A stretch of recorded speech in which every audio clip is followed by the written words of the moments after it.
In September 1943, as a newly commissioned second lieutenant navigator, I was assigned to the 452nd Bomb Group at Moses Lake in Washington.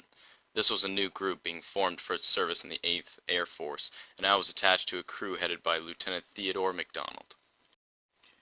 I'll call you Murph. McDonald said as we met. Okay, I replied. I'll call you Mac. During our 3-month training period, our friendship grew. With the new year in 1944, our group was sent to England. We began flying bombing missions against Germany. Losses were heavy at the time. Our commanding officer was shot down in the group's first mission.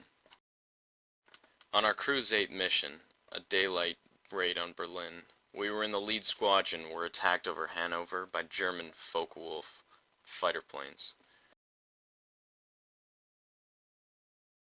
Our bomber was struck repeatedly from nose to tail. 2 engines were knocked out of commission. I was in the nose of the plane and was hit several times in my right leg. My parachute was shredded by the cannon fire. McDonald was ringing the bail out bell, ordering us to evacuate the plane. I yelled to him over the intercom, "Mac, I have no chute." Come up here, take mine. He said without hesitation. Get out, now!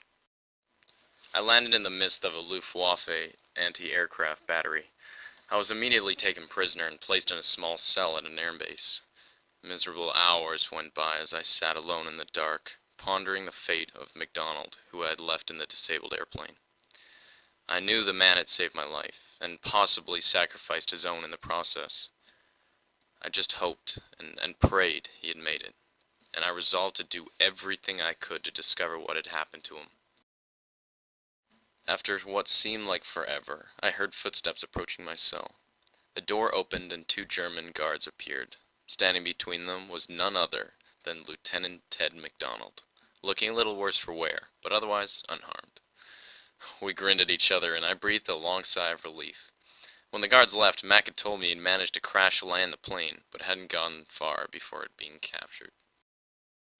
Liberated at the end of the war, Ted and I returned to civilian life, maintaining our friendship.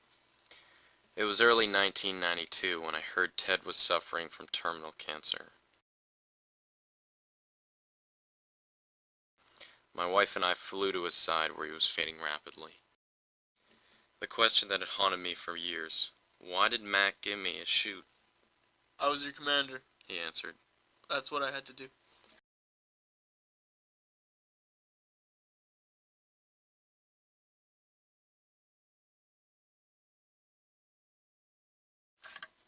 The sight of a grotesquely burned pilot, wandering lonely about the camp, was a shock to all who saw him. He had no ears, no eyelids, and his mouth was just a hole in the face of a hideously scarred skin drawn taut over a skull topped with hair and the color and texture of a dead mouse. We tried not to stare.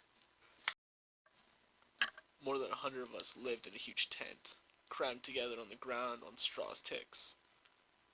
Mess hall meals were sumptuous feasts of a thin broth garnished with bugs, accompanied with dehydrated black sauerkraut, and bread largely composed of sawdust.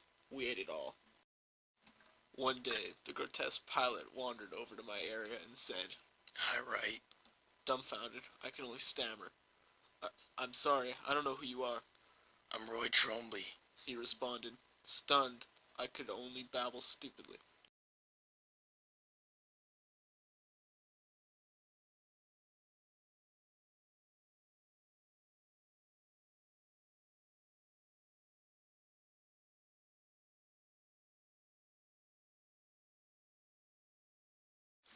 We then walked to a single fence about 50 yards away from the camp.